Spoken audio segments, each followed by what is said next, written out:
Como nasceu a religião? Há muitas definições para a religião, mas, em termos gerais, a religião tem sido definida como culto a divindades, crença na existência de uma ou mais força sobrenatural e observância de preceitos religiosos. O apóstolo Tiago, em Tiago, capítulo 1, versículo 26, é muito objetivo ao defini-la. E, sem mencionar os cerimoniais, ele resume que a religião é um conjunto de atitudes que a pessoa toma em relação a Deus, a si mesma e ao seu semelhante. E, de acordo com o ponto de vista dos antigos profetas e com a revelação do Novo Testamento, Tiago mostra-nos que a verdadeira fé religiosa depende do que acontece no interior da pessoa, no que diz respeito a uma transformação moral e de um caráter voltado para o Senhor. Esse conjunto de ações leva a pessoa a ter uma vida moldada na palavra de Deus.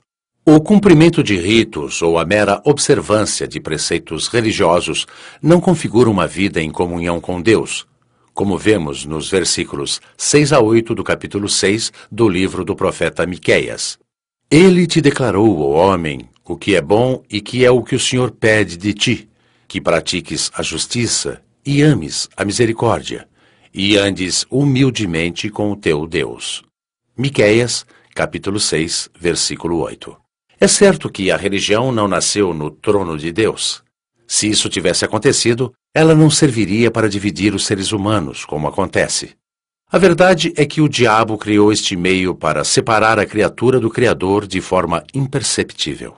Basta observar que os maiores inimigos do Senhor Jesus foram justamente os religiosos.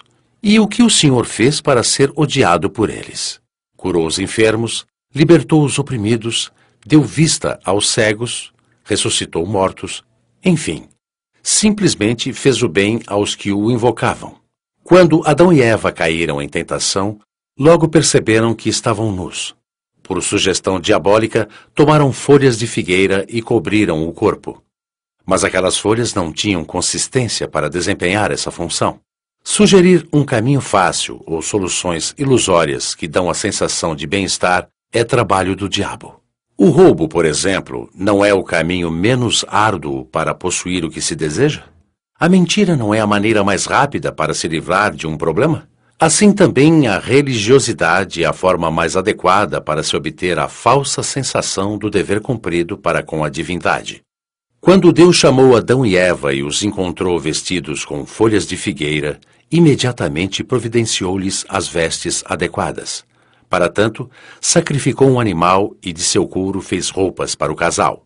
A nudez simboliza o pecado, a folha de figueira, a religião, ou seja, um meio inconsistente para resolver os efeitos gerados pelo pecado. A pele do animal representa a salvação.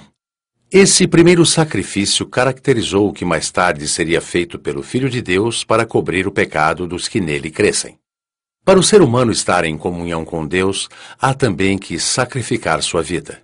O sacrifício exigido pelo Senhor e ao qual nos referimos é este: que o sigamos em obediência à sua palavra, resistindo diariamente à nossa carne, que se inclina naturalmente para as coisas do mundo. O engano religioso. A história de que todos são filhos de Deus é a maior mentira de todos os tempos. Tem sentido um filho de Deus viver na condição de mendigo? Não há como aceitar esse fato. Ao focar esse tipo de fé, a religião contraria frontalmente não só a palavra do Senhor Jesus, que veio trazer vida em abundância, mas sobretudo a própria lógica. Para desmitificar essa falsa realidade, ele nos diz: em verdade te digo, quem não nascer da água e do Espírito não pode entrar no reino de Deus. João, capítulo 3, versículo 5. O apóstolo Paulo ratifica: e, se alguém não tem o Espírito de Cristo, esse tal não é dele. Romanos, capítulo 8, versículo 9. Se todos realmente fossem filhos de Deus, por que o Senhor limitaria a entrada no seu reino apenas aos nascidos da água e do Espírito? E como alguém que não possui o Espírito de Cristo pode ser filho de Deus? Pessoas nesta condição sequer lhe pertencem. Biblicamente, verificamos logo que a tese de que todos são filhos de Deus é uma mentira. Realmente, A religião tem oferecido todos os ingredientes para embriagar as pessoas com um engano. As liturgias, as festas tradicionais e as cerimônias sociais jeitosamente induzem as pessoas à fé emotiva. O mais grave nisso tudo não é a ausência dos benefícios práticos promovidos pela fé emotiva, mas o fato de a religião alimentar a ideia da salvação eterna. A prática da religião neutraliza a fé racional. Martinho Lutero, por exemplo, tentava ser merecedor da graça de Deus lavando as escadas do monastério. Foi em um desses momentos que o Espírito Santo lhe revelou que a pessoa só é merecedora da graça de Deus pela fé, como está escrito. Todavia, o meu justo viverá pela fé, e se retroceder, nele não se compraz a minha alma. Hebreus, capítulo 10, versículo 38. Neste exato momento, por não usarem a fé associada à inteligência, quantas pessoas estão cumprindo penitências em muitos lugares do mundo? Da mesma forma, se Lutero tivesse usado a fé racional, diria a si mesmo: eu não vou cair nesse engano de pagar penitências, porque se isso fosse correto, Deus não poderia atender a maioria dos pobres que não têm condições de pagar por elas. Na sua religião, Lutero havia aprendido que, para ter acesso a Deus, precisava merecer, e para alcançar merecimento, tinha que fazer penitências. A verdade, porém, é que o diabo criou a religião para as pessoas ficarem absorvidas no uso da fé emotiva e ignorarem a prática da fé racional. Mas o que significa fé racional? É a fé usada com o exercício da inteligência quando a pessoa pensa antes de agir a fé. Assim, ela obedece não às regras e às doutrinas da religião, mas à orientação da palavra de Deus.